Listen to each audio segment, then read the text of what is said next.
Russia. Hindi niyo ba alam na ang Russia, kalahati ng kanyang sundalo ay, ang kanyang kasundaluan ay Muslim? At dumadami pa. So, hinihintay ng mga Muslim countries na magsalita ang Russia, tama na, dilahin na natin ang Israel. That will be the last war. At pag nangyari po yun, Armageddon na. At pag sinabing Armageddon, muling gera, so yun na po. Purihin ang Panginoon. Holy, holy, God Almighty, who was and is to come. Wala pong pwedeng mabago. Kung ano yung dinisenyo niya, Genesis 1:1, kung ano yung nandoon, yun lang po ang mangyayari, mga kapatid.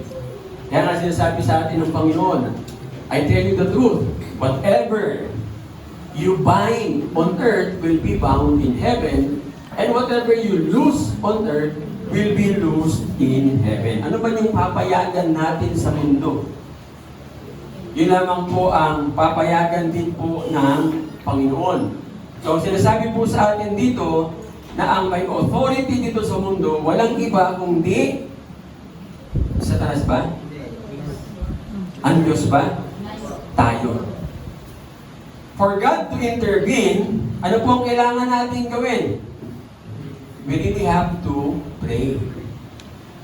Itong passage po na to, wala po itong kinalaman sa demonic spirits na madalas na narinig natin. In Jesus' name, I bind you.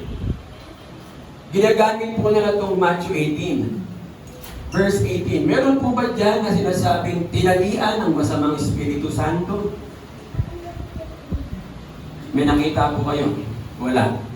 Tandaan nyo sa Bible, ang isang rule of thumb sa exegesis is, whatever is not in the Bible, do not put it there.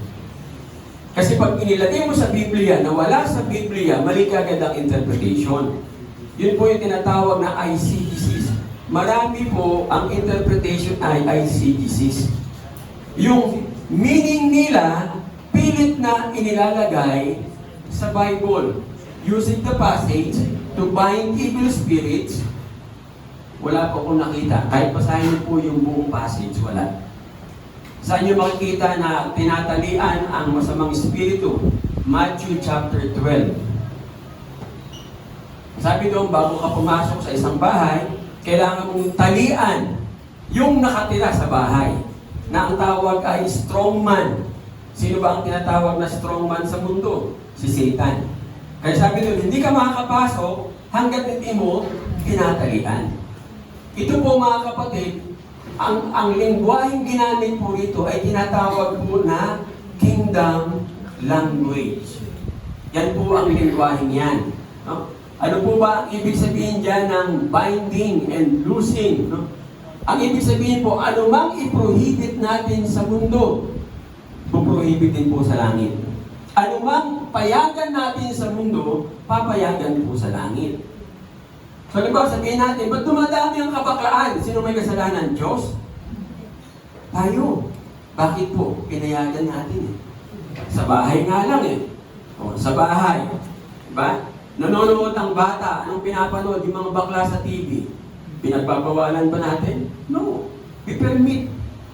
Tapos sasabihin natin, bakit naging bakla yung anak ko? You permitted it.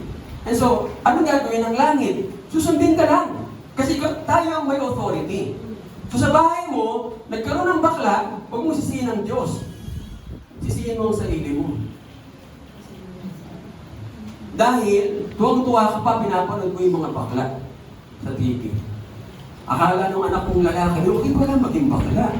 Ayaw, nagsimula na, lumalabas ako may pending na.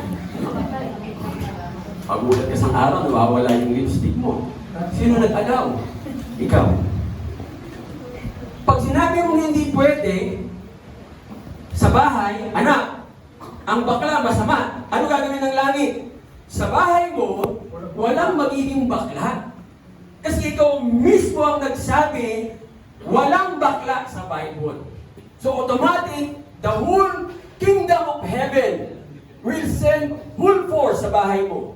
At anumang gagawin na intention ng anak ko para maging bakla, pipigilan ng langit. Ipapakita sa iyo kaagad. Nakuha po natin?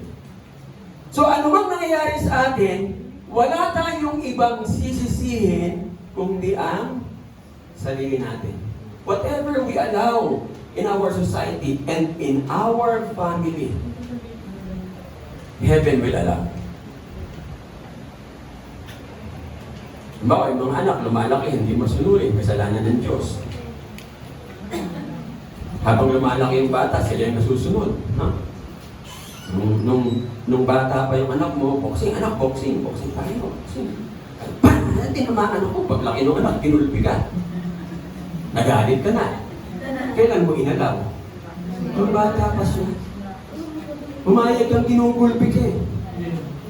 Pumayag ka na sinasagot-sagot ka ng anak mo. Di ba? Tapos nung malaki na yung anak mo at sinasagot ka, Pastor, pagpray natin yung anak mo. Sino nag-alaw? Kahit manalangin tayo, hanggang hindi ka lalapit sa Panginoon at magsisisi ka sa Diyos at sasabihin mo, Panginoon, patawad kasi inalaw ko po sa bahay ko, akong may kasalanan. Walang ibang may kasalanan. Ang madalas sinisisi natin, gobyerno, Diyos, magulang. Whatever happens to you, ikaw ang may kasalanan. Kasi binigay na nga ng Lord, di ba? Binigay na nga niya, let them have dominion. Sabi ng Panginoon, okay, binibigay ko sa iyo yung authority para nang sa ganon, maranasan mo papaanong maging Lord sa lupa. Nakagaya ng Diyos because we are created in His image. Kaya whatever transpires in your life, wala tayong ibang sisisihin kundi sarili natin. Ano nagaganap sa mundo? Sino may kasalanan? Tayo. Pinayagan natin. Hindi tayo nananalangin noon, ang mga panalangin lang natin noon, Panginoon, makakain po namin. Panginoon, pamasahe po, pambili po ng pandesal. Ano sabi ng Panginoon sa ganung prayer? Pagan. Sa mga nakakonect po sa internet, paki-off po muna yung wifi. Static po yung Wala na. Paki-off po muna yung wifi. Ano po? Tensya po. Oo, kasi nawawala pa dun sa Cavite. Yung wifi na ako. Oo nga, so... Okay, so yun po mga kapatid, dapat maging klaro po sa atin. Dapat po unawaan po natin gaano po yan kaseryoso.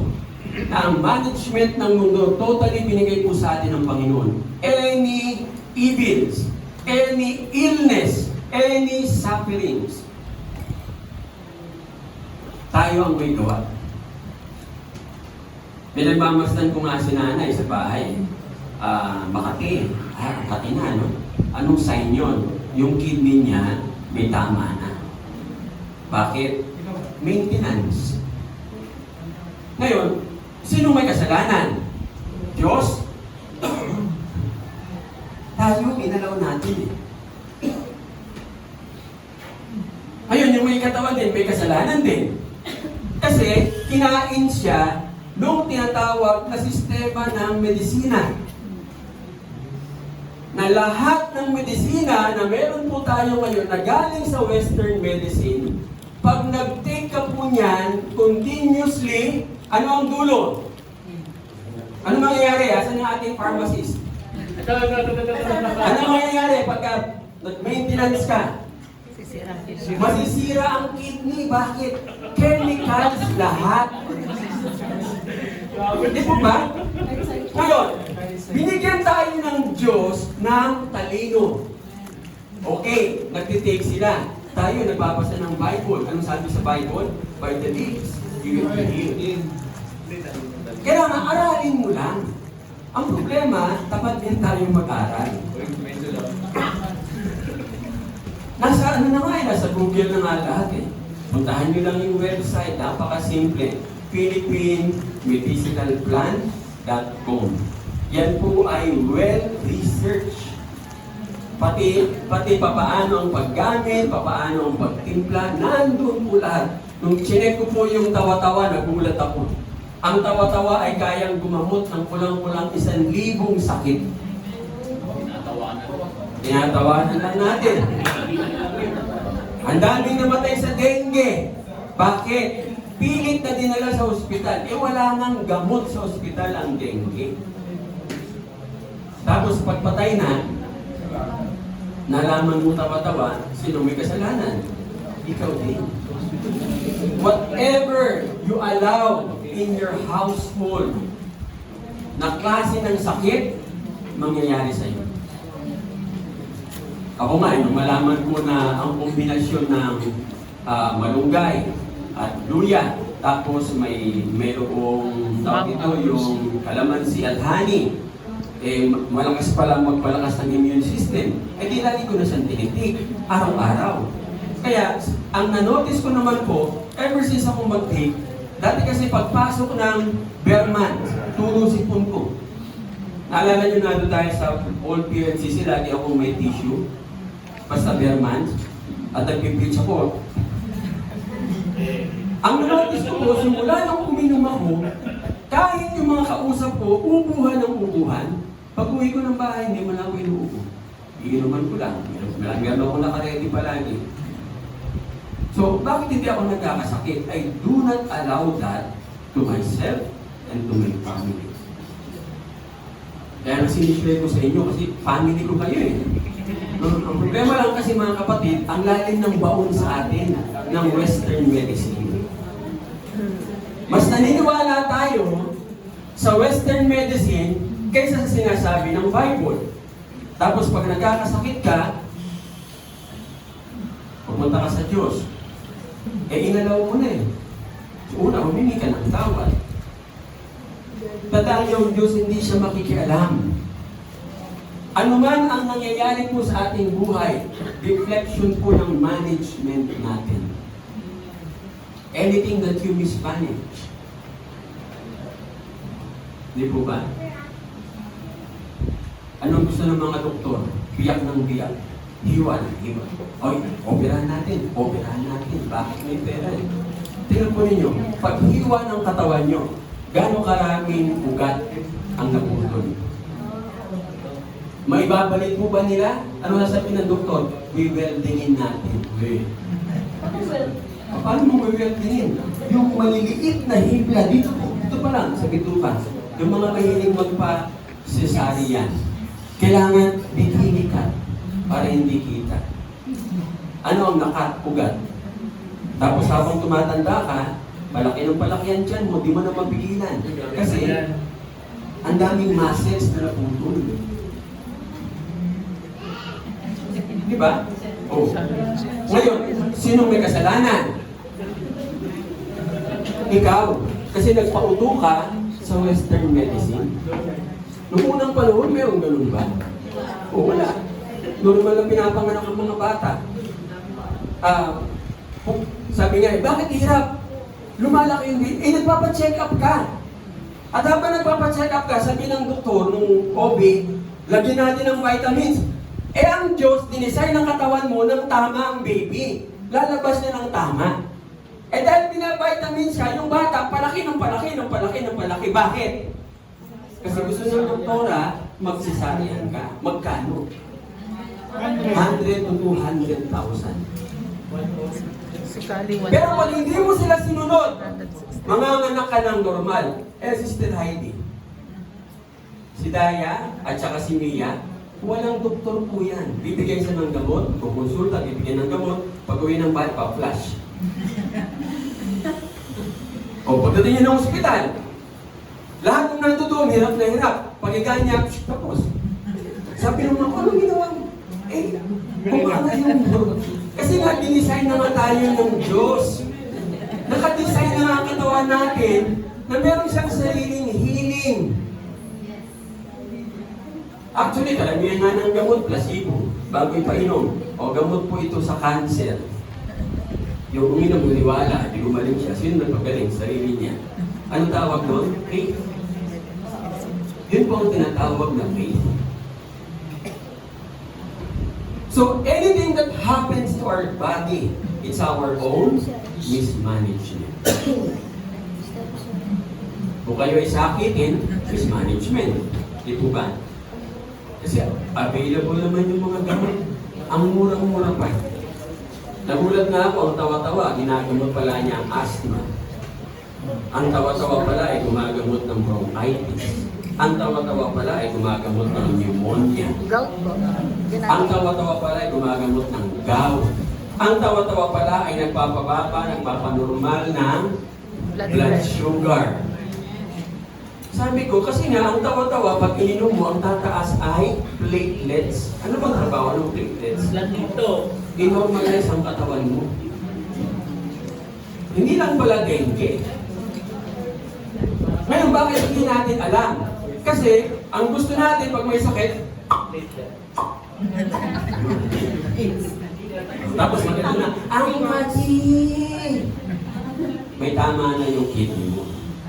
Kaya lagi kang maraming kati-kati sa katawan. Ako dati marami rin akong kati-kati dito. Dami kong allergy noon. Bakit? Kasi pag may sakit ako, biofilm. Ang paborito kong inumin noon, mag-asawang gamot. Basta may sipon ako, may lagnat, mag-asawang gamot. Ano yun? Bioflu at Bechesic. Neocin. Kasi turo sa amin eh, mga bata pa kayo, ano sakit mo? O mag-asawang gamot. Kaya tinan nyo, ano nangyari sa pamangkin ko? At a very young age, nag-dialysis. Kasi yung nanay ko, konting sakit lang, antibiotic, antibiotic, antibiotic, antibiotic. 20 anyos yung pamangkin ko, wala na, nag-dialysis na. Hindi man lang, ang ganda-gandang bata pa naman. Nakita niya yun, bago talaga nag-shrink, no? Kaya ito ang height niya. 10 years na nag-dialysis, ganito siya naging career. Gulat ako nung pumunta sa bahay. Magpapaalam na lang pala at mamamatay na siya. Sabi ko, ang tao talaga alam kung kailan siya mamamatay. Punta sa akin, dito, baka hindi na ako umabot ng December. Bakit naman? Tinanggal yung face mask. Wala na po ito. Ito na lang yung, dito, wala na pong cartilage. Butas na ganun. Sasabihin ba sa inyo ng doktor na pag-dialysis kung magkakaganon kayo? Hindi mo ba? Eh ba, di kayo mag-dialysis, mamamatay ka ba? Hindi naman eh. Pero pag proof, wala. Makati, oo, makati. Pero pag aralin mo ano yung natural medicine, gagawin ka. Ang problema, may mga nagtuturo ng natural medicine na mga mukhang pera din. Ang daming libro, mga kapatid. Do not allow that to happen again. Bili kayo ng libro, may isang libro na kung pwede kong i-require sa inyo. Kay Dr. Apelian. Mabibili niyo po sa Lazada. Murang-mura, wala pang 300. Lahat ng medicinal medicines nandito ba? Pati mga nakukuha sa ibang bansa. Pati yung gamot na nakukuha mo sa mushroom. Dami pa lang nagagaling yung nagagamot ang mushroom. So do not allow that to happen. Let's not mismanage. Let us pray to the Lord para turuan tayo ng Diyos, Panginoon, ano pong gagawin ko? May karamdaman, tawag sa Panginoon. Turuan ka niya. Ganun mag-i-intervene ng Panginoon. He is sovereign, yes, pero hindi siya makikialam sa buhay natin. Hanggat hindi natin inaalaw na pakialaman ng Diyos ang buhay natin. Tandaan nyo, sabi nga, sa kaharian ng Diyos, walang naghihirap. Meron mong mahirap sa langit. Nakakita ka ba ng anghel na lumilipad bulag-bulanit ang damit? Bumaba ba? No? Bakit? Wala kaming makain eh. Lahat ng anghel na nakita ng itsura, matipuno. Ano pa? Ang ganda ng damit. Guwapo. No? Wala tayong nakita ng anghel na sobrang taba. Bakit po? Meron silang proper management sa heaven. Why? Because God is with them. Try to imagine, sabi sa Revelation 21, if God will be with us sa new heaven and new earth, anong itsura natin? Baka yung mga nakatagong 12 packs nyo maglabasan. Matangkad ako nun. Hindi naman importante yung. I think importante.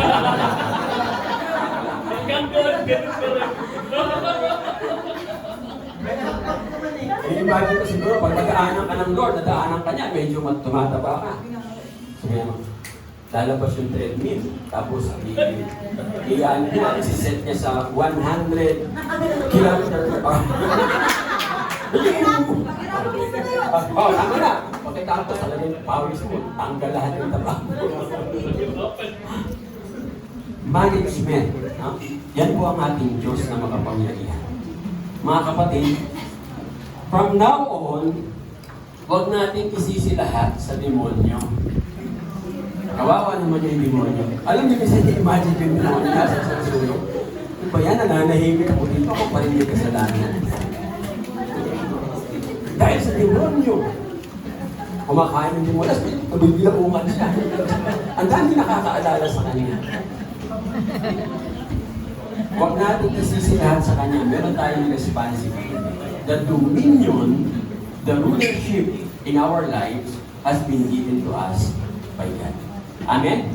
Kaya nga dapat malaman po natin yung dominion sa lupa. At malaman po natin ano yung kapangyarihan ng lupa. So I want to share with you the 10 principles of the power of the land. I hope and pray na maliwanag na po ito sa atin mga kapatid. Unang-una, first thing, anong binigay sa atin ng Diyos? Land. Binigyan ba tayo ng religion? No. Hindi tayo binigyan ng relihiyon ng Panginoon. Ang unang create ng Diyos, bago niya tayo create, earth, land, terra. Yan ang unang create ng Panginoon.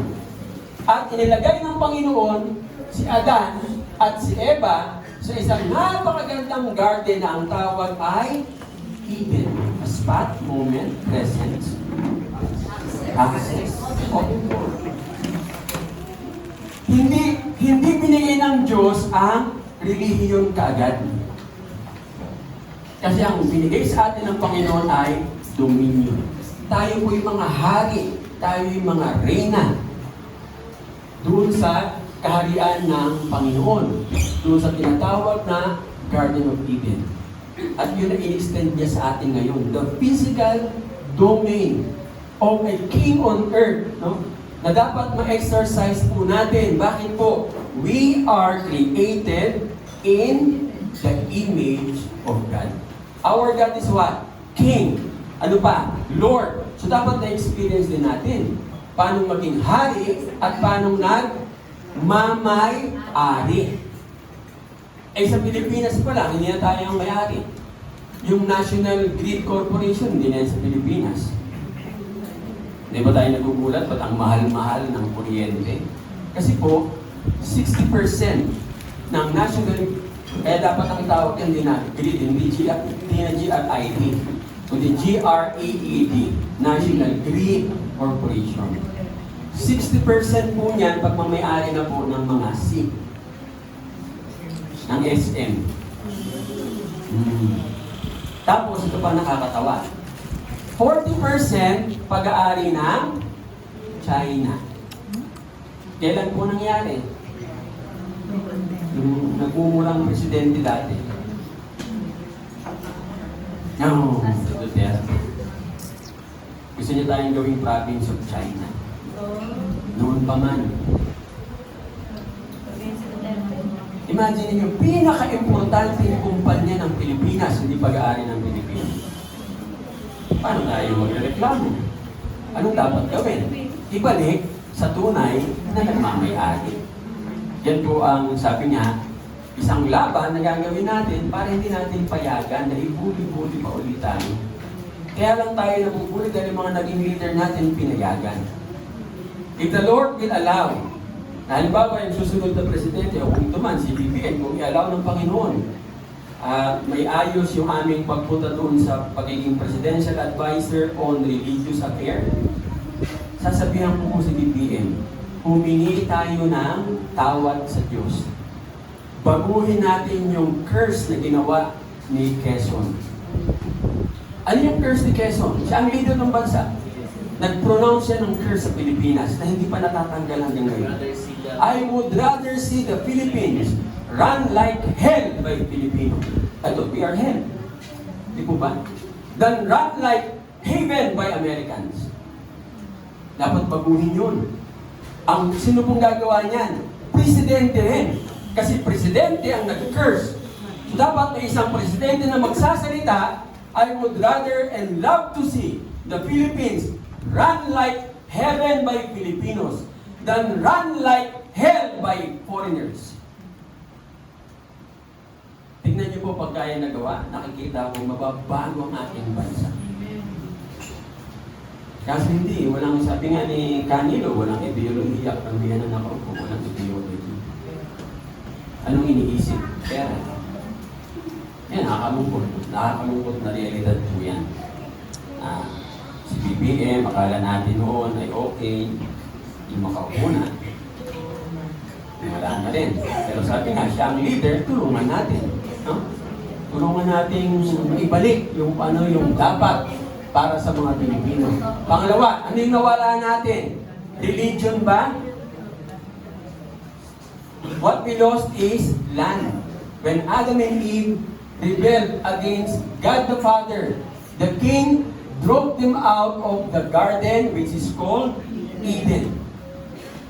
So ang nawala is land, not religion. No? They lost yung property na ibinigay sa kanila ng Panginoon. Kasi nga, anong nangyari po? Nag-rebel. No? They rebel against the Creator. So nawala yung dominion, na-discover ni Adam and Eve, ang earthly environment pala was hostile. Sa Garden of Eden, pag sinabi ni Adan, nagugutom ako, yuyuko yung puno o kumain ka. Nung mawala yung Garden of Eden, paglabas nila, nagugutom ako. Ano sabi ng puno? Abay, umakyat ka. So, ang laki agad ng changes. Ang sabi ng Panginoon, sa pawis mo, doon nakakain. Ito na yun. No? Bakit? Kasi nga, nung nasa Garden of Eden, hindi sila nagpapawis. Matitigas ang ulo. Na hanggang ngayon, dala-dala pa rin po natin ang pagiging matitigas ang ulo. Tingnan nyo na lang yung mga bata, paano hindi sumusunod sa magulang, katigasan ang ulo. Pero sino ang magulang? Tayo, di ko ba? So ako, yung panganay ko na palang ko ang ulo. Nuntog yung ulo niya, di nuntog ko na. Kaya pala lagi may kartong SM. Yung SM City yun eh. May Alam ko lahat ng SM. may crack doon. Pupunta ka doon sa, yung, sa store ng mga toys, may crack doon. Sabi Yak siya, habol. No? Okay. Next time na dumadaan kami, sabihin na lang niya, Daddy, toys? Oh yes, but they're expensive. I just want to see Englishero kasi ano man Englishero. Okay, let's go, let's see. Hawakan niya. How much, Daddy? Titingnan ko lang. Expensive. I don't like that. Because you just want to see. Oh yes, I just see. Sabi nga tayo po ang magulang, tayo ang dapat na nasusunod. Okay?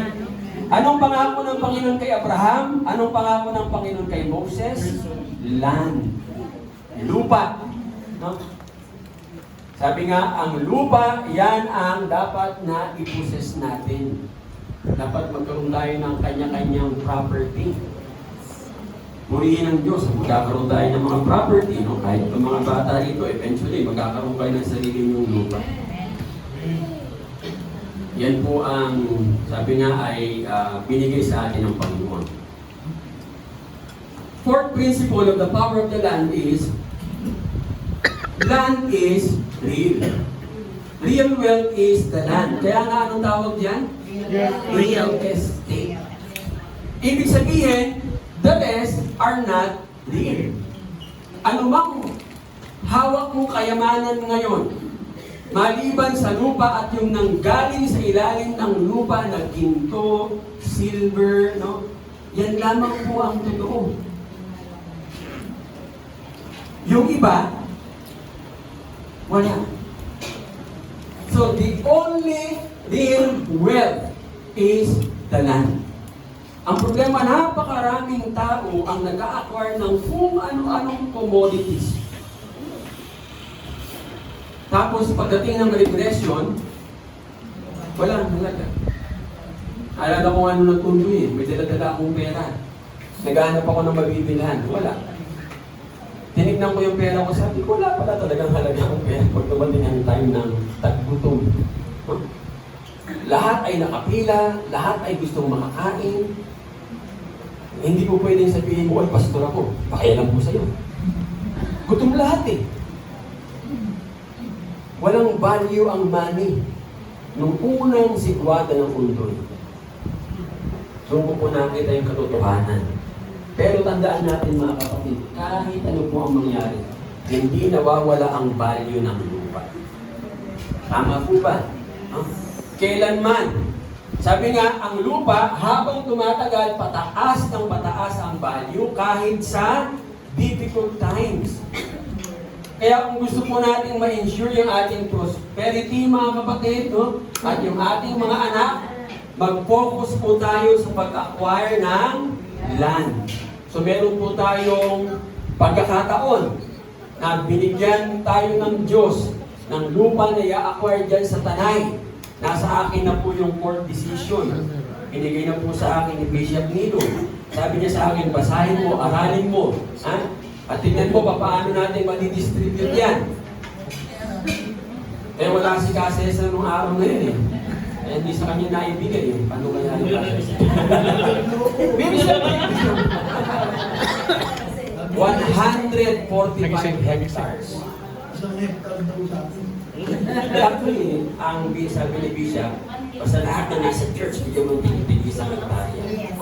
Yes. Purihin ng Panginoon. Prepare for that. So yan ang i-focus natin. Paano tayo magkakaroon ng land? Kasi yan ang totoong wealth. Tandaan niyo mga kapatid, kahit sino ang may control ng lupa, siya ang nagko-control ng wealth. Naniniwala po ba kayo yan? No? Tingnan niyo mga walang lupa sa labas. Walang nangungupahan hanggang ngayon. Anytime pwede silang palayasin. Na po pwede naman sana silang magkaroon ng lupa kung nag-iipon sila. Sisihin ng gobyerno. Tanungin mo, gaano karami ang na uubos mo sa pag-inom ng alak at paninigarilyo at ano pa? Ano pa po? Sa ngayon, may bago. No? Pag-load ng data para makapag-Facebook, makapaglaro, and so on and so forth. Sa isang linggo, o sa isang araw, magkano ang ginagastos mo para magkaroon ng data? Natatawa nga ako sa Pilipino. Walang pambili ng pagkain sa tindahan, pero mayroong pang-load. O, tapos, sisihin ng gobyerno, wala kaming makain eh. Eh kung yung pinambili mo ng loan, tinipon mo, na hindi naman importante yung ginagawa mo. Naglalaro ka lang, nag-Facebook. Nung nag-Facebook ka, kumita ka pa, hindi. Ay, pigilan mo. Wala namang pakinabang. Kung walang pakinabang, pigilan mo natin. Nagsasayang tayo ng oras. Sabi nga, yung gift mo, wasted. Yung important gift na binigay sa'yo ng Lord, which is called time, wasted. Tapos sisihin mo ang gobyerno, sisihin mo ang Diyos.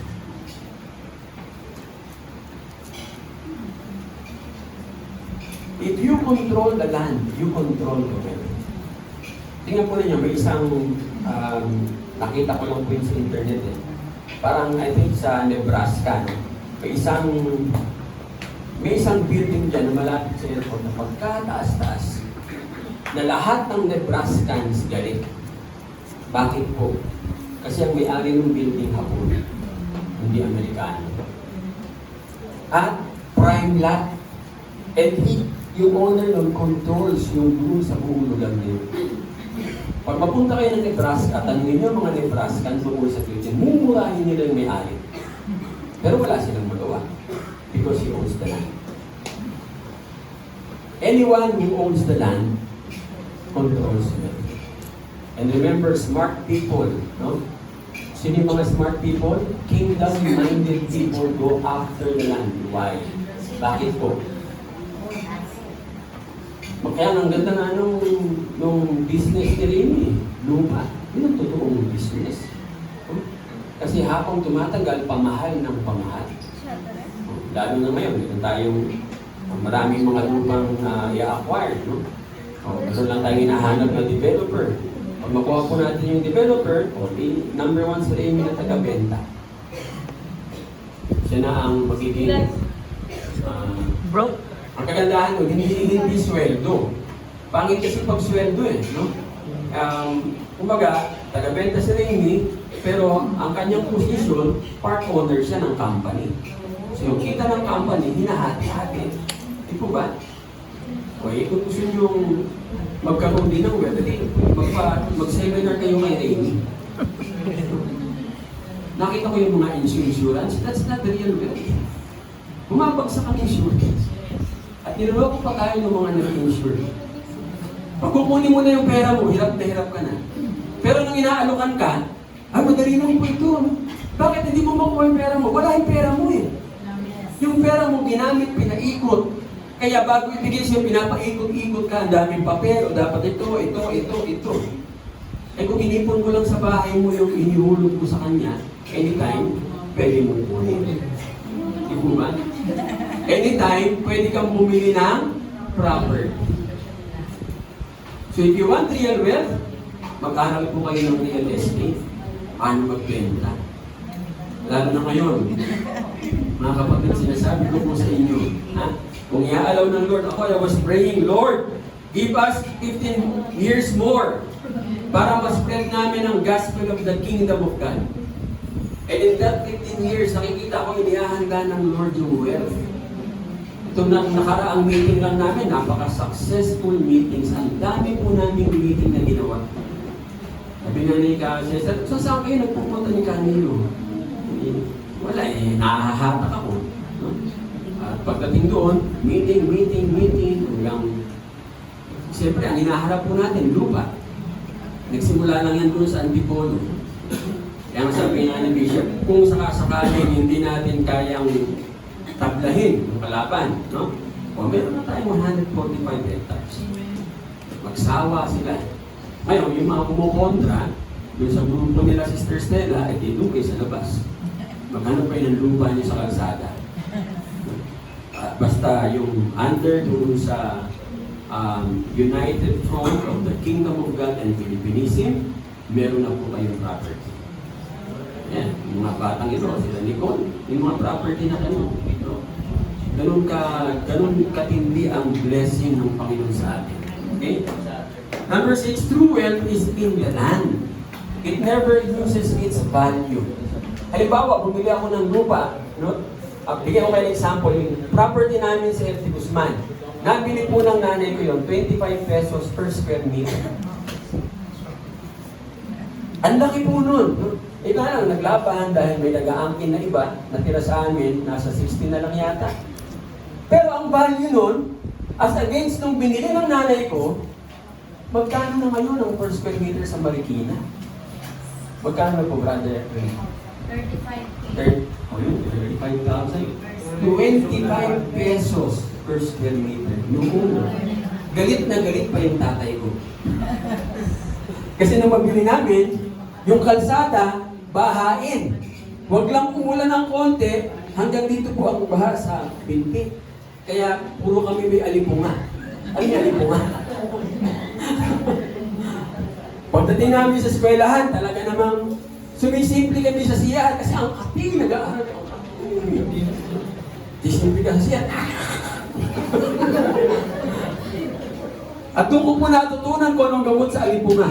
Kakahanap ng gamot, lahat na lagyatan ng gamot, in-apply namin. Para napaisip ako, itong gabi ang kati. Siguro, pag ito ginamit ko, maglalaban yung, ganun na, bata eh. No? So ang ginawa ko, kumuha ako ng gabi, bumutol ako ng gabi, ininit ko ng konti, tinapal ko dun sa alipunga, tapos minedyasan ko, masuskwelaan ako, hindi makati. Ayos na. Tinapalang ko lahat yung, kasi lahat po ng ganito ko may alipunga eh. Talaga ng mga pagkakati-kati. Buti din yung naranasan nyo. Ang hirap ng alipunga kasi nagkalipunga din. Basta binabahay yung lugar talaga namang Imagine niyo at 25 pesos per square meter. Ngayon, 35,000 per square meter. If more than 50 square meter yun, di magkano kayo ganun?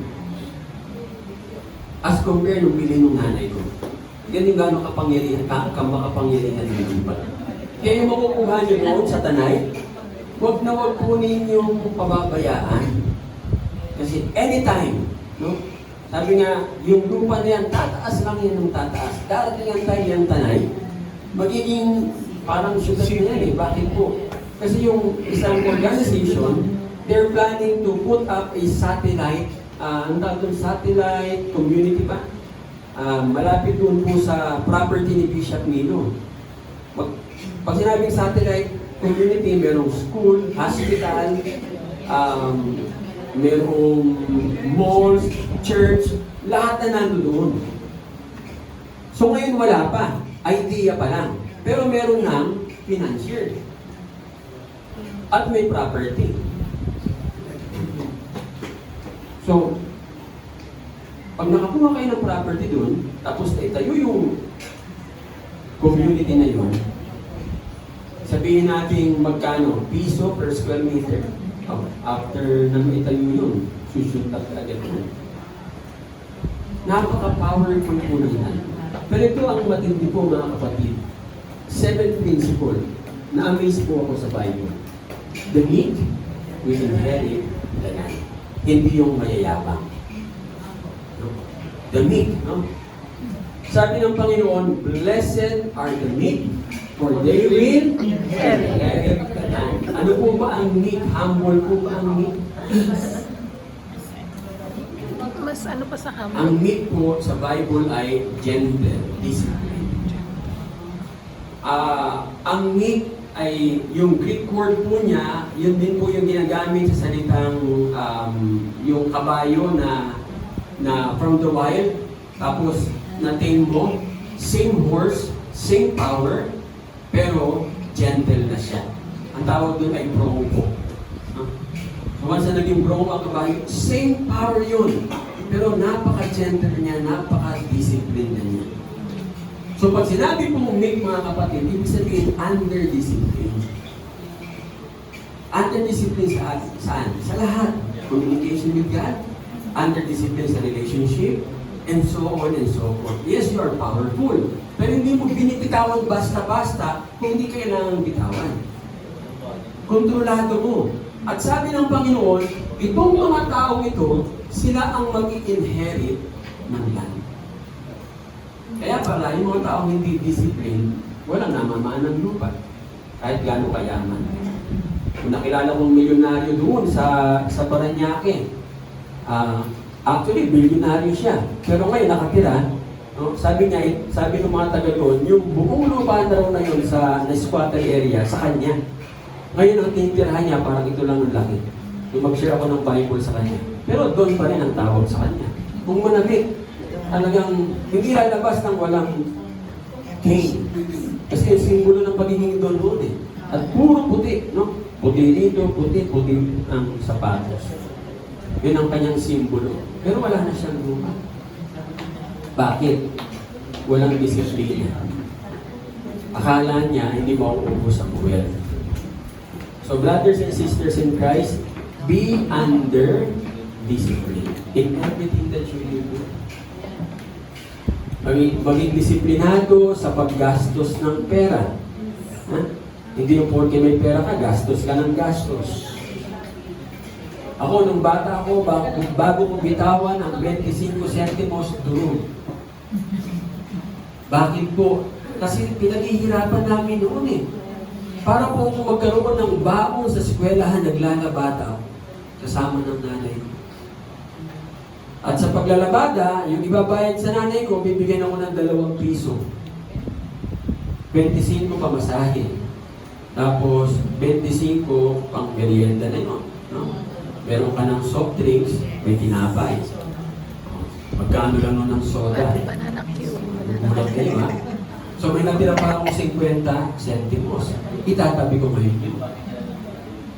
Tapos pagdating ng Pasko, nakakabili ako ng mga gusto ko. Pero pag sinabi, may pera ka ba? Wala. kahit sabi nga, kahit magkagutuman kami magkakaklase.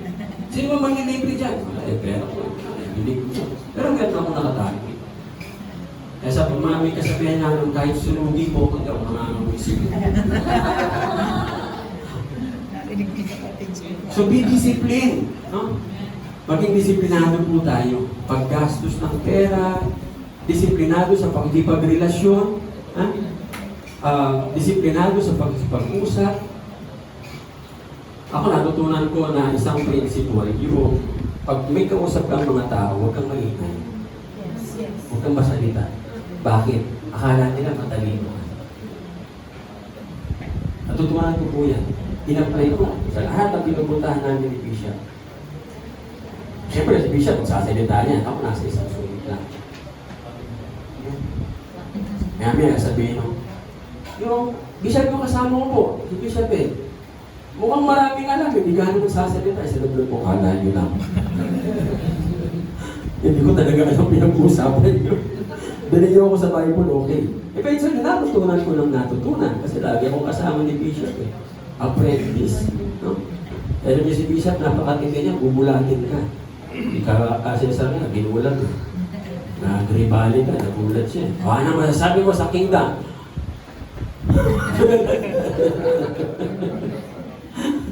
Buti nakasagot. Kaya kasama pa rin sa kingdom. So the meek will inherit the land.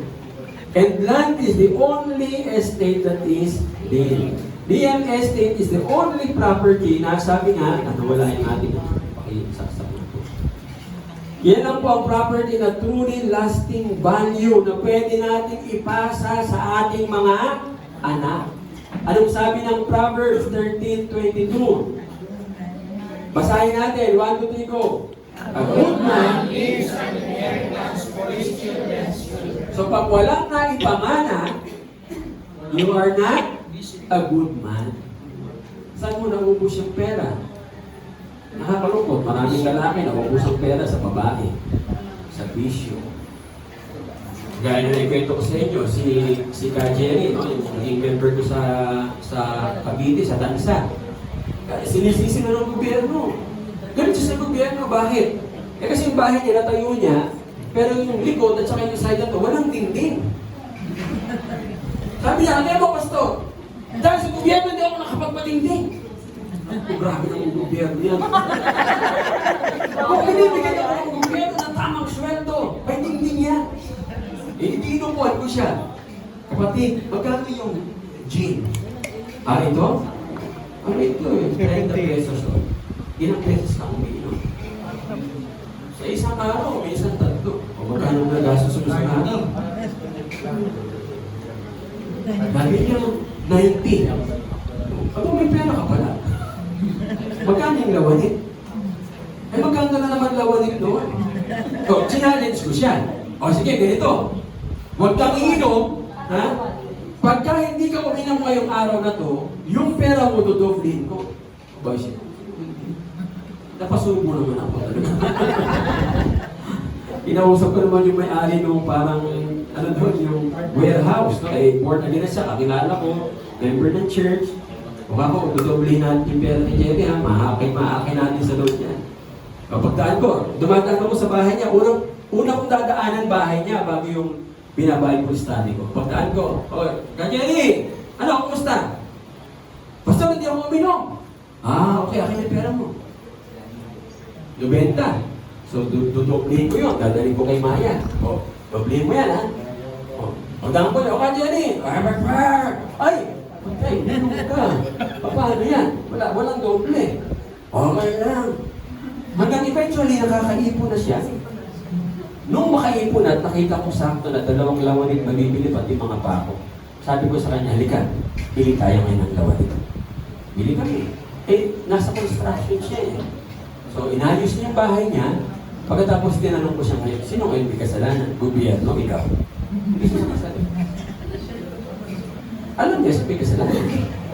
Bakit? Hindi tama yung pag-manage. Nung iniwan sa kanya, binigay sa kanya ng Panginoon. Ay, ano? Sa TV. Paano gagawin? Walang takip ng beses sa big box. Mamatay na. 44 seconds na. Seconds na lang. Talon! Talon!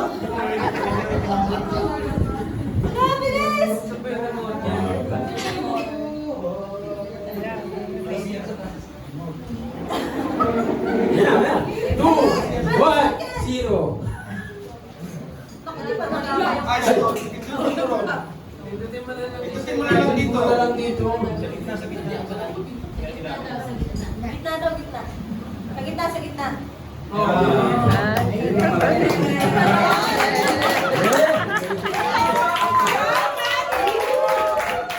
Proud daddy, proud daddy. World Cup na. Buti parang tuloy na lang sa iyan. Siguro na ito, kamag-anak ni Iting, pag-iting po no? Okay po, so tayo po mga kabataan, meron kayong pagpapamana. So, ibig sabihin, you are a good man. Ang laki po ng responsibility ninyo, man. Ako po, kami nila ka Cesar, kami ay naging channel of blessing lang. It just so happened, naging bahagi ako ng grupo. Good, nakita ng Lord yung ating desire na bawat member magkaroon talaga ng maaluan ng kabuhayan. Kaya, meron tayong property na paghahati-hatian. So, 145 hectares po yung 3 barangay at Sapo. Ngayon, kung gusto nyo kunin yung hayahay, puntahan nyo. Bigyan nyo lang po ng decision galing sa korte. At sabihin nyo may-ari, o ako na may-ari nito, simula ngayon. Sino may sabi ito? Kompleto po tayo ng documents. Hayahay. Kasama ang lahat ng resort doon na pinuntahan natin. Kay Bishop Pino po lahat yun. Wow. Kaya magbabayad po sila. May, alam ko may pupunta ng lawyer, no? Magbabayad sila ng renta since nung magsimula silang Kasama po magpunta. kayo. Malaki-laki pera yun, mga kapatid. 7 last Okay? words tayo. Ninth principle. Ito po ang isa nakakalungkot. God considers the loss of land a curse. Napaka-importante po ito sa Bible. Every time na ang Panginoon kini-curse ang Israel dahil sa kanilang rebellion or disobedience, ano ginagawa ng Diyos? Tinatanggal yung lupa at dinadala sila sa ibang lugar. Pero pag sila po ay nagsisisi, anong ginagawa ng Panginoon? Nire-restore ang land. Ano yun?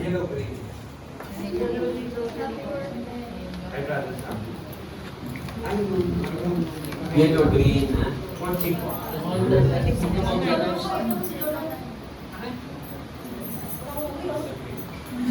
Okay. So, ginagamit ng Panginoon ang land for what? To measure blessing or cursing. Yan ang makita ko po itong principle sa Bible. Sabi ko, we are blessed. Kasi una, nagkaroon tayo ng property sa Calawis.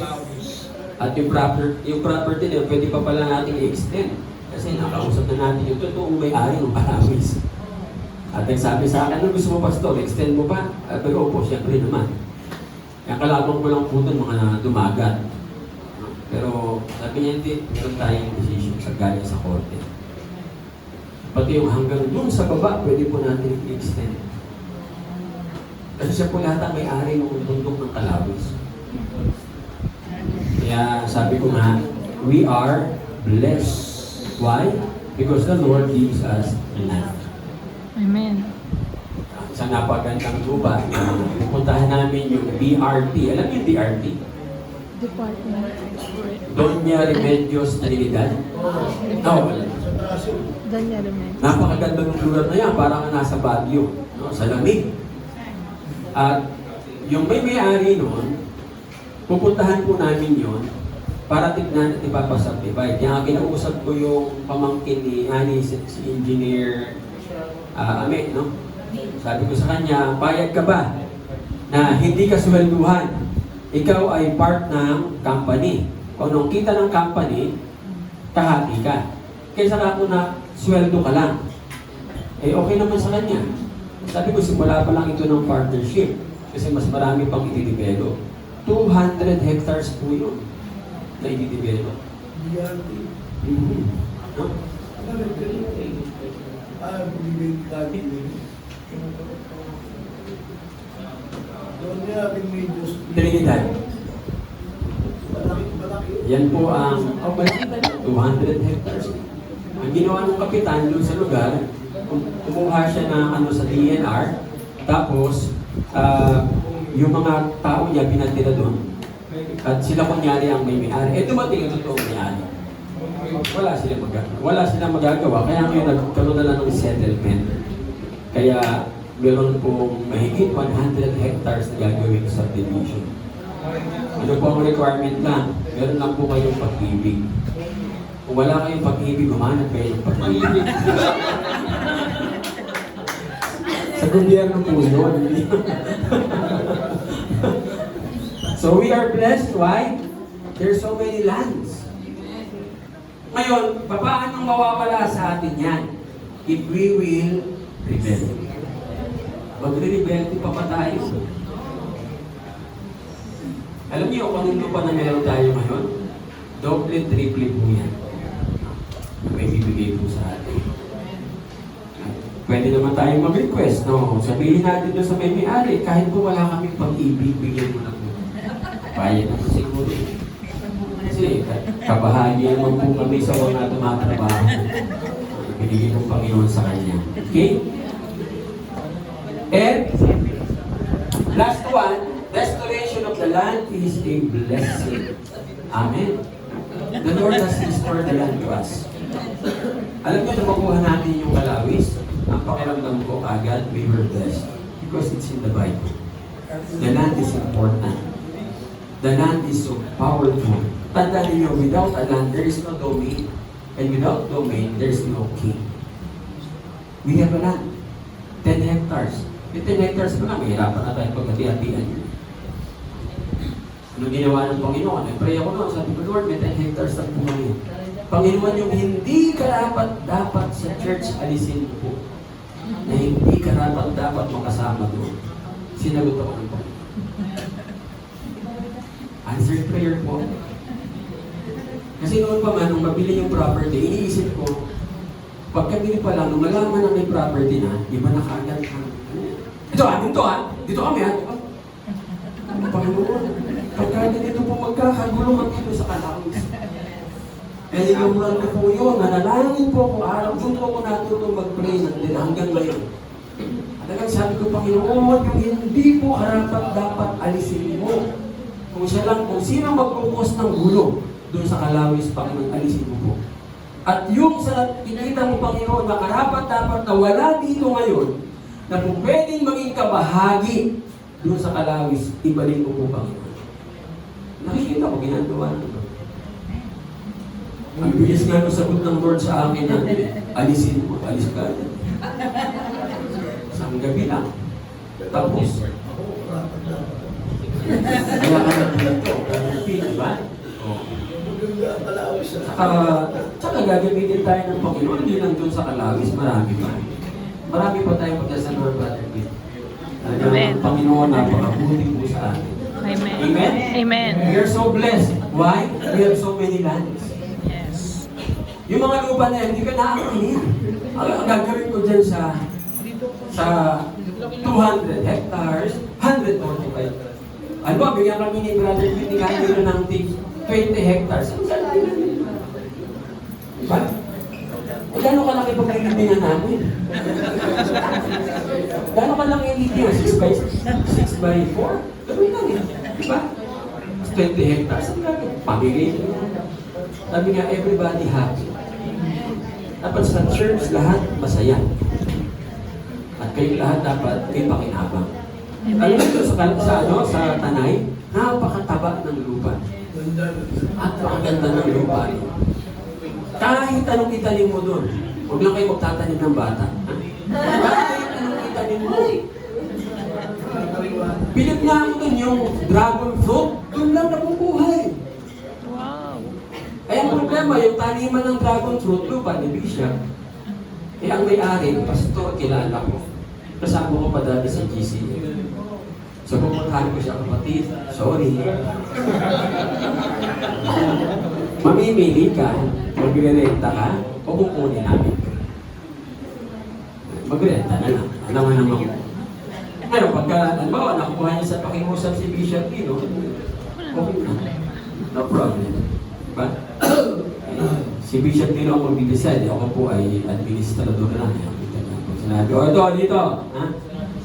Okay, Brother Pete, bigyan mo si Brother Pete ng 20 square meter. 20 square meter.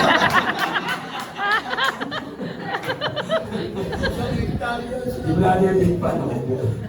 Pagkalakas-lakas ng Bishop.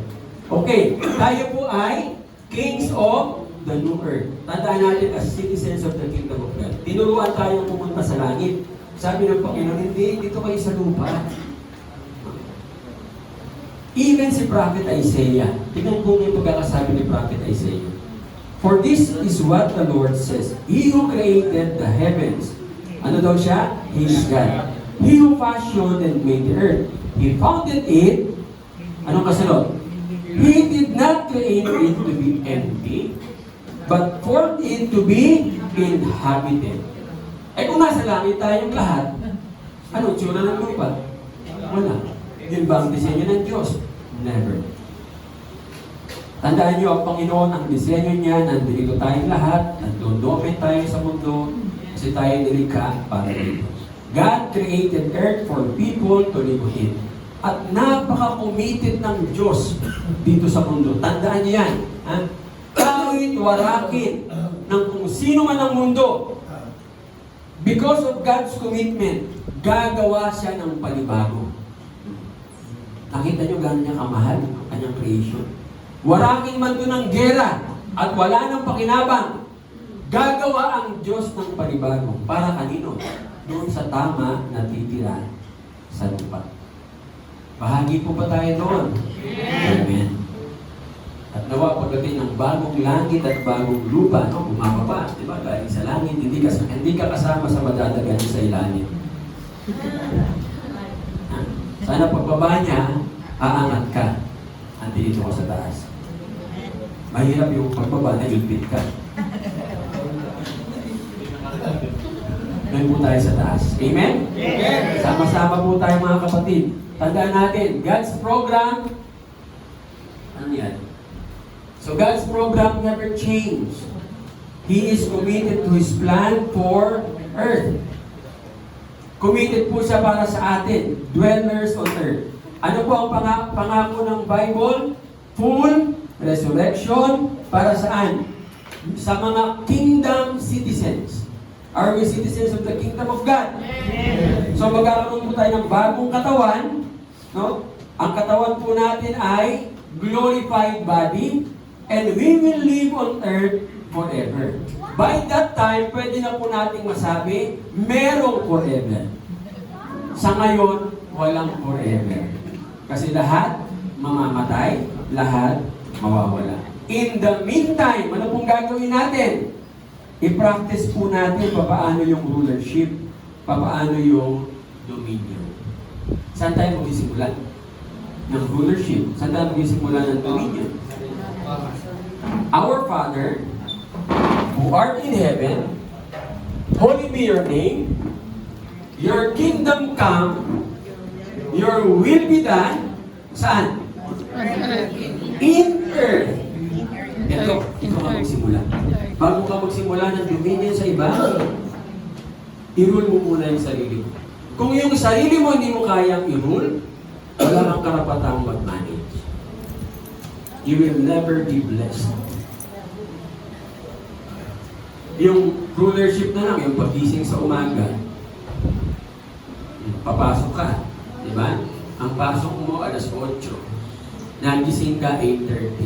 May utang ang kumpanya sa'yo. Ang kumpanya may utang sa'yo, hindi ikaw. Eh, kung itutuloy-tuloy mo yun, sa tingin mo kaya mag-bless ka? Sabi nga, paano kung malalaman? Pagpasok mo ng company, lahat nakatingin sa'yo. Ano ibig sabihin? Ikaw na lang naiiwang. Lahat ng ito sa'yo. Manage first. Ito. In earth and then manage on earth. Amen? So ang kingdom of heaven ay nasaan, mga kapatid? The kingdom of heaven is here and now. Ikaw, nandiyan ang kaharian ng Diyos sa'yo. Kaya nandito ang kaharian ng Diyos. Nasaan ang mamamayan ng kaharian ng Diyos? Taas ang kamay. Ayun ba hindi? We are all citizens of the kingdom of God. Meron po tayong authority. Why do we possess authority? Kasi binigay po sa atin na ating hari yung authority. Kailan natin pwedeng i-practice ang authority? Right now. Ngayon. May problem sa bahay? Practice the authority in the name of my King Jesus. Sabi ko nga sa anak ni Jing kanina, susunod, ipag-pray natin, yung uwak ay iwan sa bahay. Kasi may kasama siyang uwak pag maalis. Wow! Wow! Pero bang mga ganyan, na pag nagbabiyahe, may kasamang uwak? Pero pa ba dito? Yung pagkakot sa authority. Si Jane nga sabi ni Teacher Rose, no? Si Jane, sasakay pa lang sa bus, sumusuka na. Hindi pa nakakasakay. Pag sinabi pa lang daw na mag-field trip, nagsusuka na siya. Saan nandun yung pagsuka? Ano sabi ng Panginoon? Be transformed by the renewing Of your mind. Sa totoo lang, kaya ka nasusuka kasi sabi, siguro may narinig ka. Halimbawa, nakarinig kayo multo. No? Naku, may multo dyan. Nakita mo ba yung multo? Hindi. Pero kada daan mo dun sa lugar, diba? Bawa, kaya sa ganyan. Uy, may lumalabas daw diyang kapre. Nakita mo ba? Hindi pa nga eh. Wala ka pa, yun ang balita. No? At hindi pa rin nakita yung kapre kahit kailan. May nagsabi lang. Ngayon ikaw, tuwing dadaan ka, habang papalapit ka dun sa salingan, no? Yung dala-dala mong bike, unti-unti nagiging motor. Pagdating mo sa salingan, paglalpas mo na sa salingan, bike mo siya. Yung mo na-transform mo, na-transform mo yung bike into a motor. So saan ang galing? Dito sa yung authority, mga kapatid, practice it now. Amen? Amen. Yung ginagawa po natin na binabasa natin Deuteronomy, that's practicing authority. Kiniklaim natin yung blessing. Kaya nga po, ito, nagugulat tayo. Yung totoong blessing, binibigay sa atin ng Panginoon. No? Alam niyo, pakitaan ako ng lupa, talaga sa katermang lupa, nagulat din po ako. At talaga namang, sabi ko, napakatalino ni Jose Rizal. Napakatalino. Talagang pinatituluhan niya lahat yung mga lupa. Yung panahong buhay ba siya. Kaya gano'n siyang may basa. Kaya hanggang ngayon, nakikinabang yung kanyang lahi. So tayo, meron ding papasa. Huwag niyong pababayaan. Amen? I hope and pray, because land is a blessing. Once you acquire the land, manage it properly. Marami po kayong magagawa sa lupa. Napakadami. Magtanim kayo ng dragon fruit. Alam niyo magkano dragon fruit na yun? 150 ang kilo, 200. At napakadaling alagaan. Nakita ko namin yung dragon fruit doon. Tinuruan ako ng kaklase ko kasi pumunta kami doon eh. At tinuruan niya ako. Sabi pa niya sa akin, kung gusto mo magtanim, bibigyan kita ng technician. Tuturuan ka paano magtanim ng dragon fruit. At ang isang prutas ang mahal. Grabe. At ang magagandang dragon fruit, alam niyo nasaan? Nasa Pilipinas. Galing ng Tanay. At yun ang ibibigay sa ating lupa ng Panginoon. So magtanim tayong lahat ng dragon fruit. So ang Tanay magiging dragon fruit farm. Dragon fruit farm ni Jonar, dragon fruit farm ni Brother BJ, dragon fruit farm. Okay na naman po, puro dragon fruit, no? Tapos sumunod, dragonfly farm.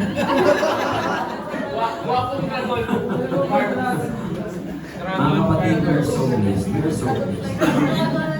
Yung inaaral ko po yung inaaral ko po yung principle ng land, ang lagi ko po nasasabi na sa sarili ko, Panginoon, salamat. We are so blessed. Kasi ang lupa po binibigay sa atin ng Panginoon, hindi square meter, hektarya. At marami tayong ipapamana. Kailangan po lang mga kapatid, manage it. Tandaan niyo pag may lupa ka, malakas ang influence. Hintayin po natin sa biyaya ng Panginoon, ma-accord dito sa Metro Manila. Naayos-ayos lang po namin. Ang Lord ang bahala po dyan. Siyempre may kasamang prayer yan. Interview ng Panginoon. Yung sa Spartan Mining Company, napakaganda rin po ng development. Malalaman lang po natin ang napakaganda na ng development. Hindi na nagsasalita si Brother Pete. Tayo rin. Pag tinanong natin, Brother Pete, ayaw na po natin. Ang ibig sabihin po nun, nandyan na. No? Konting-konting pray. Tapos tayo sama-sama tayo sa pray. Once yung Spartan Mining Company will start, sabi nga paggising mo, paggising mo, hindi mo makita yung bintana sa taas ng pera. Pagtulog mo, natatabunan ka. Ganun po ang blessing na darating. And do not tell that to other people. Kung yung sasabihin sa iyo, huwag mo kayo sa PMCC kasi ang PMCC, mali yan. Wag. Invite natin sila, gusto nila pumunta, okay lang, ayaw, no problem. Kasi ako ang prayer ko palagi, Panginoon, dalhin mo po sa church yung lost sheep. Hindi ko po pinag-pray yung lost goat. Kasi kahit anong gawin natin sa lost goat pa rin yan. Subukan niyo ipag-pray ang goat na maging tupag. Putulin mo yung sungay, tapos ipag-pray mo, sisipahin ka niya. Kasi kahit anong gawin mo, goat yan. Whenever we pray for lost sheep. Para na sa ganun, hindi tayo mag-aaway-aaway. Kasi imagine niyo, pagpunta natin doon, pupunta po tayo ng Kalawis ka na ba? February 9, no? Yes. So, Pagbabawalan po natin si Kim na magbaging-baging doon sa...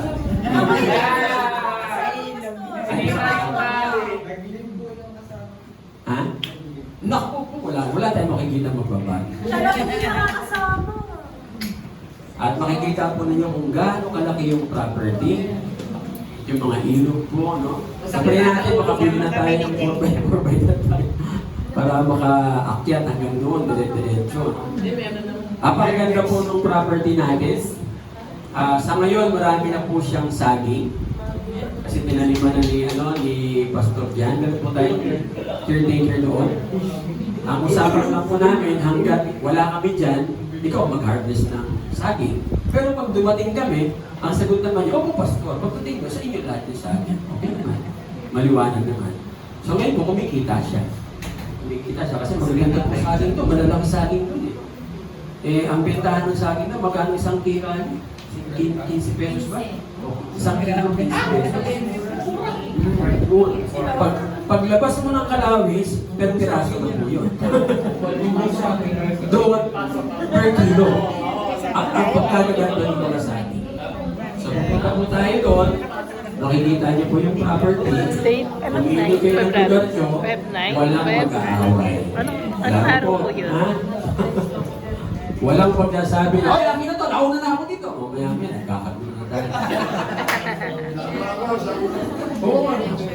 Bakit tayo ng punto So, mag-exercise na po kayo kasi tatawid tayo ng ilang ilog ba? Dalawang ilog. Dalawang ilog. Pangatlong ilog, yun doon na sa property natin.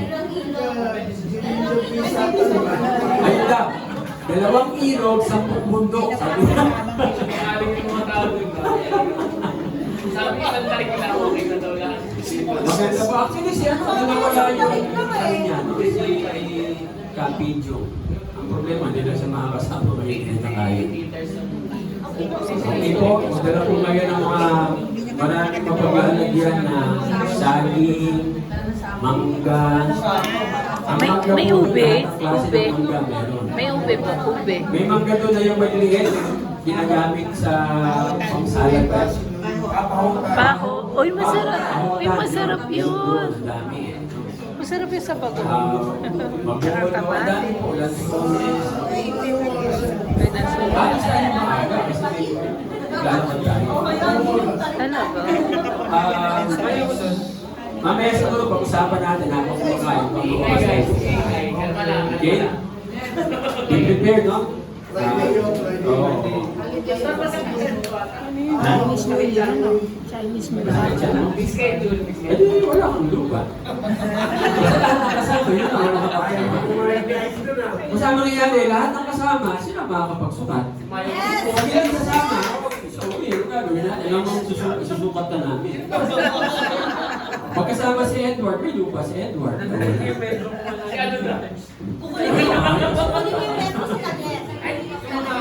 Basta ang usapan ko natin, pag hindi na kasama, wala ko kayo lupa. So, pag nakasama kayo, property kayo. Ganun lang po kasimple. Ang ilog po doon na dadaanan bago dumating sa property natin ang nandun. Pwede kayo swimming. Malinaw at tubig doon. That's God's blessing.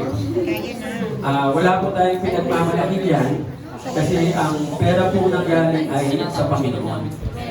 Hindi po atin, pinirap lang po sa atin, gamitin po natin kung ano yung plan ng Diyos. Basta dyan magtatayo po tayo doon ng church Yan, building, sasama si Sis Chris. tapos training center, school, and then tayo na, nakumili. Feb 9. Eh, 10 hectares, 16 hectares po yun eh. Eh, mag-extend pa. So, pag nag-extend po siya, kaya po natin paabutin ng 100 hectares. Nakausap ko na po yung may-ari. Siya na po nagsabi sa akin, ilang hektarya pa idadagdag mo. Sabi ko, kahit mga 100 hectares, okay na. Okay na sa amin yan. Grabe naman yun, okay. Siguro, ilan pa tayo dito? Sabi ko na, hindi po yan per family, per individual, ang ating hati. Amen.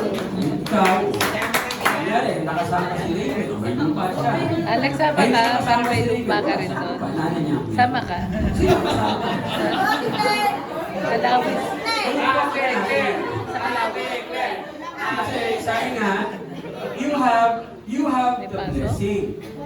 So how are you going to claim it? You have to position yourself. If you will not position yourself, you will never claim the blessing. Amen? Kapag hindi nyo na kaya makarating yun, dala kayo ng drone. Ito akin. Wala talaga si Kim eh. Ay, wala tayong magagawa. Pag wala doon, walang lupa. Sorry, Kim. Simple. Mahirap ko bigyan namin ng balik. Kasi kailangan ko i-position yung sarili ko. Hoy, pumasok ka na. Hoy, pumasok ka na. Okay po, klaro po mga kapatid. Thank you from Lord. Thank you from Lord for the blessing. We have to land. So many lands na bibigay po sa atin ng Panginoon. May mga darating pa po. Si Russell ang prophet. Hindi ko mo kayang, sabi nga, ang kinig lahat yan. Dahil kung darating man ang time at kukunin naman ng Panginoon, ilang metro lang ang ihigaan ko. Mas magandang nakahiga ako na ang dami natutuwa dahil may minana silang lupa. Kesa nakahiga ako, kinirkers ako, yung pastor niya, swapang yan.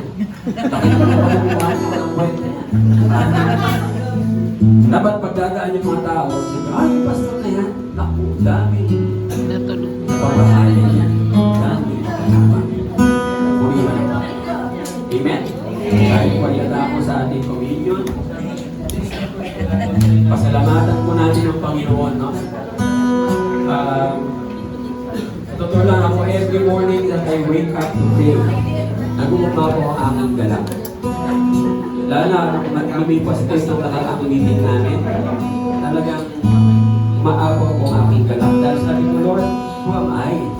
Para pakinabang ako ng sino kami nila, Brother Bill, para magkaroon kami ng gano'ng katinding blessings coming from the Lord. It's just God's grace. Amen? Let us pray.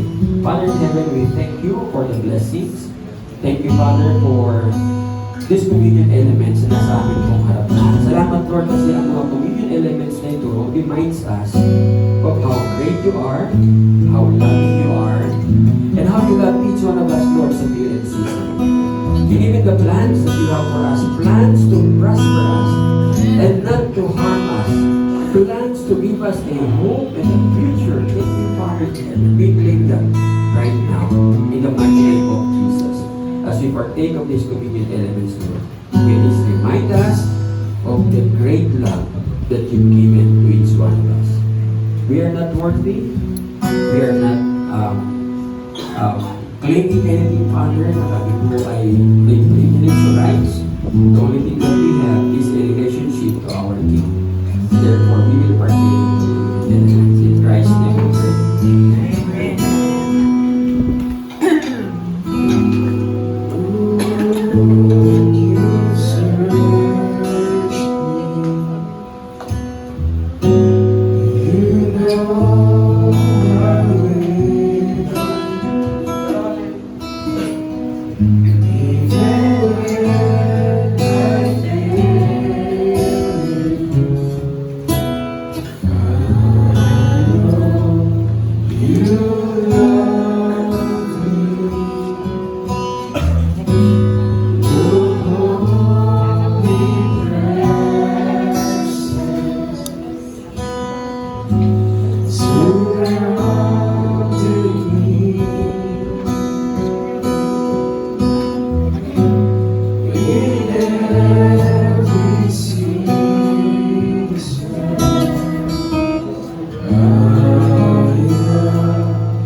The Lord Jesus, on the night he was betrayed, took bread, and after he had given thanks, he broke it and said, "This is my body, which is for you. Do this in remembrance of me."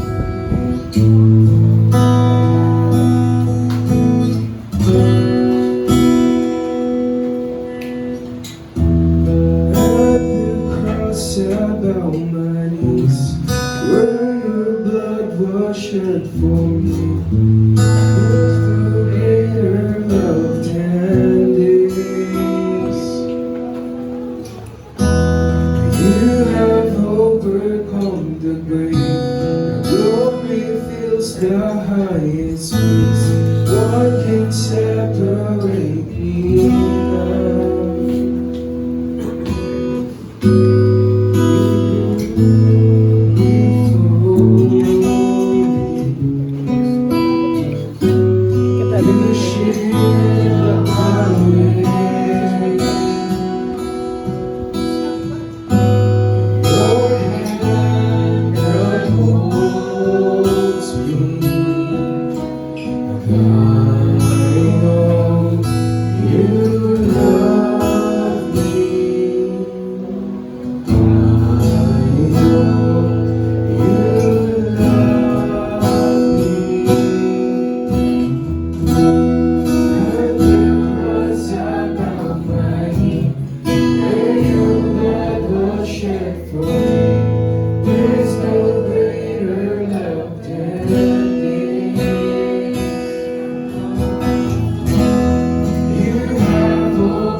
In the same manner, after supper, he took the cup, saying, "This cup is the new covenant in my blood. Do this whenever you drink it in remembrance of me."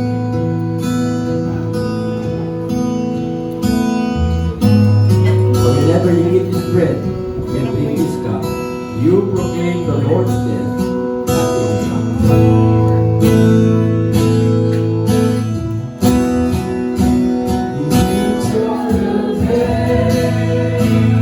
You made a way.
Yeah.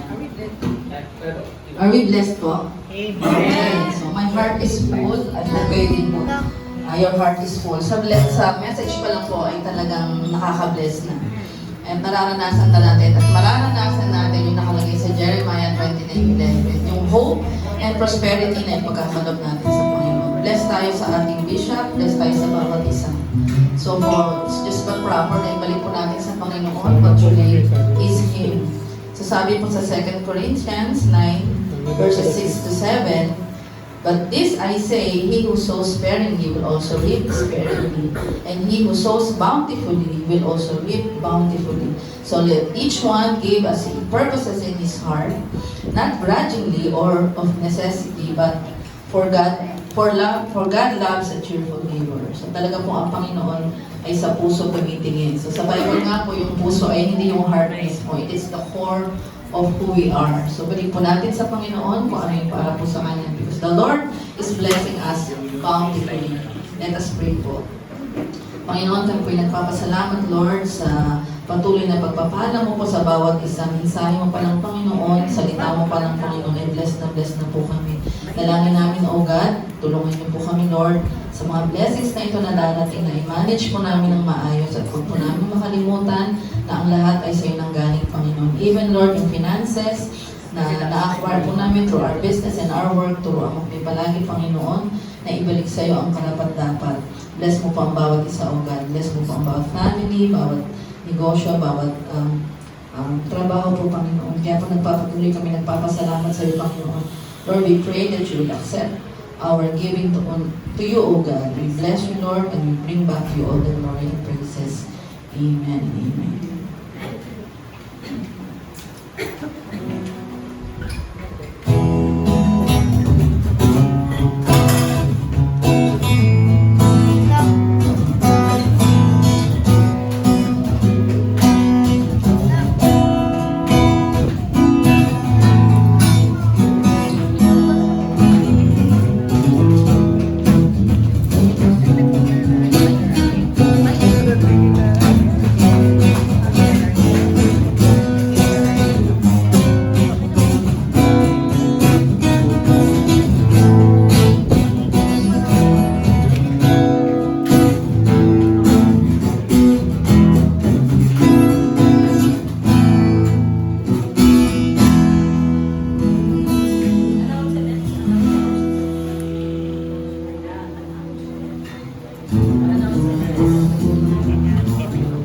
Announcement po, bagamat lagi nating nababasa at naririnig, kailangan pa rin po natin paalalahanan na ating mga sarili. For our announcement, po every Sunday ang worship service po ay 9:30 in the morning. And next Sunday will be Hati Daw. So meron Cavite, meron pong Palmera. So attend pa rin po tayo para sa Lord. And then ang ating prayer meeting ay every Wednesday pa rin po, 7:30 in the evening. Dalo po tayo dahil yan po ang pinaka-importanting meeting of the week, prayer meeting. Dawn prayer po ay every last Saturday of the month. So sa February, ang last Saturday ay hindi ko alam. Hindi na last Saturday. Anyway po, last Saturday of the month ang ating dawn prayer meeting. Ano naman po ito online. So, gising na po tayo ng 4 a.m. And praise God, ang ating BMR ay season 182 na po. Praise the Lord. So, baka meron pa po gustong sumali sa BMR na hindi pa po nakakapagbasa. Sabi lang po tayo kay Kuya Ay, so kaya kay Chairman. Sa Saturday schedule po malaki. Sa Saturday schedule namin. Amen. Praise the Lord. Marami kasing vacancy doon natin. Sa aling araw din po, marami vacancy. Gusto mong mag-join daw sa madaling araw. Nakikiusap si Kuya Ay. O kasi yung kidney natin. Bakit kailangan magpahinga yung kidney? Medically speaking, bawal magpuyat kasi ang kidney Yes. ay mapapagod. Yes. And of course, dahil kailangan ng pastoral prayer, ang ating mga pastoral prayer Ano ko? schedule for the following Sundays, February 4, kanina po si Kuya Kim. Next Sunday will be Saturday si pala Pastor birthday. Renz. And 18 ay si Brother June and February 25 si Brother Eugene. And for our presiders, nadagdagan na po ba? Praise the Lord. Ay, Ano po ngayong araw na ito? So next Sunday ay Mami Nanay, Shin, Fuentes. Susunod po si Tita Loida at si Ate Stella sa Feb 25. Marami pa akong gusto sumali sa Jamal. At last Sunday po January, nakita kita February na po ngayon. So ang mga may birthday na February ay...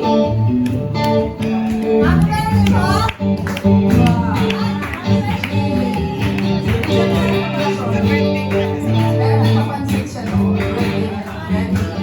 So, happy natin. Happy birthday. Birthday, Jim.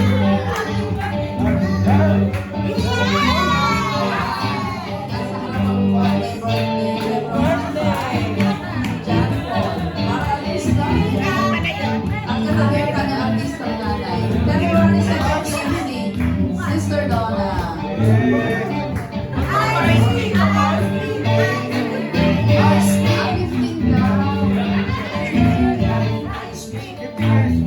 Golden year, sorry. Si 50 na daw, si Sister Donna. Ina-announce pa ko ni Brother Sam. Golden Handaan year. ko ako, ikaw nag-announce. Handaan ko ako, ina-announce. Wala na ko yan makasunod. So, ako may birthday ng February nakalimutan. Sabihin nyo lang po kay Bless. Ayan, happy birthday. Thank you po. Mother and son team sa darating na Feb 5, Feb 7. Ayan, meron tayong darating na youth fellowship. Kasama ba kami dito? Youth lang. We were once youth. Ayan, sa Feb 18 po, ang araw ito siya mga Sabado. Sunday. Okay. Tagal pa, mga 2 Sundays pa. Meron tayong youth fellowship, yung ating mga youth. Kasi ay pang yun ang age. 12 to 20. Hindi na, wala talaga kami pag-asa. 13 to 20. Ayan, sige. Pasok pa, hindi pa pasok si Daya si Mia. Tagal pa. Susunod na yan si Nakali, tsaka si Daya si Mia. So, youth, you are invited, you are mostly and cordially invited to attend the youth fellowship on Feb 18. Pwede sila mag-invite, kami mag-invite. Yes! Much better. Hindi, anak mo. Okay, so tandaan po natin sa calendar, Feb 18. It's a Sunday, 3 p.m. So we're after ng service. Ayan. Praise God, meron tayong youth fellowship. And none po announcement, big recommendation ng microphone.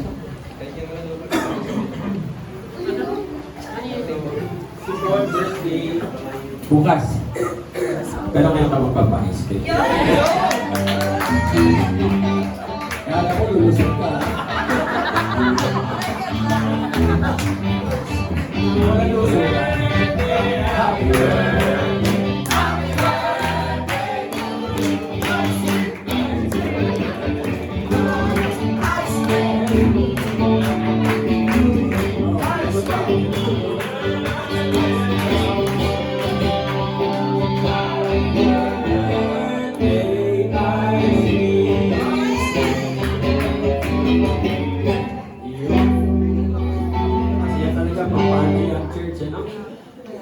Pray po natin yung youth fellowship. Pagdating mo sa youth fellowship ay dumating na po yung funds para meron tayong ganda-gandang fund for the youth fellowship.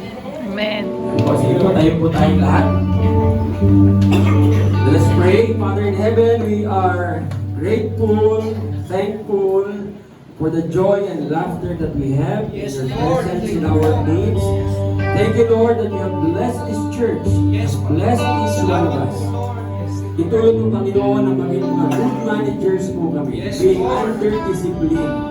So that, Lord, yung blessings ay patuloy lamang na magpumapaw sa bawat isa po sa aming Panginoon, so that the next generation will also, Father, inherit and will receive blessings coming from us. That whenever they will remember us, they will mention and proclaim the blessings that you have given to your people. Maraming salamat po. Pagpalain niyo po, Ama, ang bawat isa. May the Lord bless you and keep you. May the Lord make His face to shine upon you and be gracious to you. And may the Lord lift up His countenance upon you and give you peace now and forevermore. Amen. Amen. Ang Diyos ay papurihan, Anak, Espiritu, Banal, ka mga taong ihalang, at lamong kalangitan.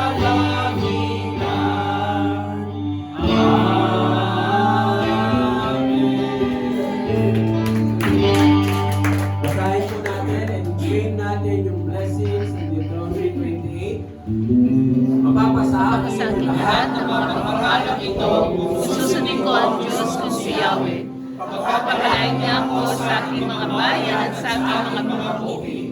Pagpapalain niya ako ng maraming anak, masaganang ani sa aking lupain, at maraming alagang hayop.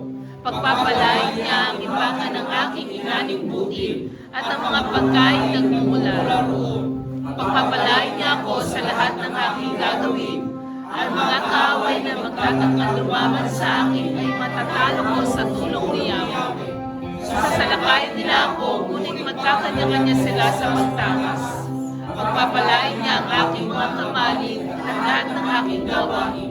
Pagpapalain niya ako sa lupang ibibigay niya sa akin. Tulad ng pangako ni Yahweh, ako gagawin niyang isang bansang matatag na nakalaan sa kanya kung susundin ko siya at tutuparin ang kanyang mga tungkulin. Sa ganon, makikita ng lahat ng bansa na ako'y kanyang bayan at matatakot sila sa akin. Sasaganayin niya ako sa lahat ng bagay pagdating ko sa lupang ibibigay niya sa akin. Pararamihin niya ang aking anak at mga hayop at pasasaganan ng aking bukirin. Bubuksan niya ang langit, ibusang ng ulan at pagkakulan. Pagpapalain niya ako sa lahat ng aking gagawin. Kahit dito hindi ako matututang sa halip ako pa magpapautang sa ibang bansa. Gagawin ako ng Diyos kung si Yahweh na pinuno ng mga bansa at hindi tagasunod. Uunlad ako at hindi mabibigo kung susundin kong mabuti ang kanyang mga utos na ibinigay niya sa akin ngayon. Amen. Kaya pala, nag-message yung mga taga-Cavite, nasama daw sila. Amen. Si Yay! Brother Pops, may pananim na raw siyang dala. Wow! Amen.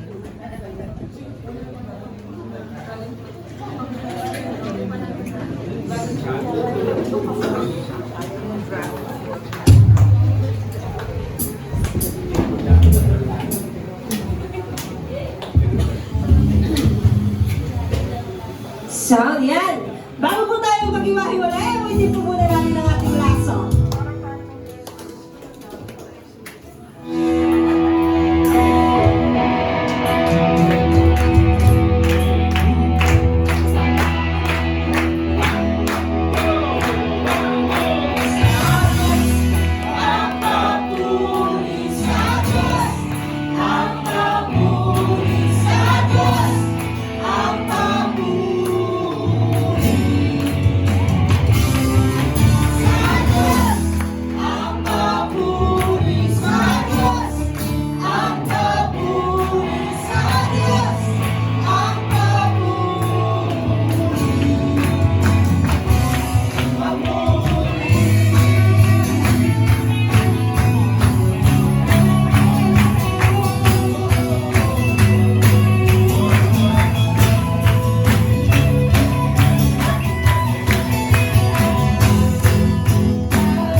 I bless you.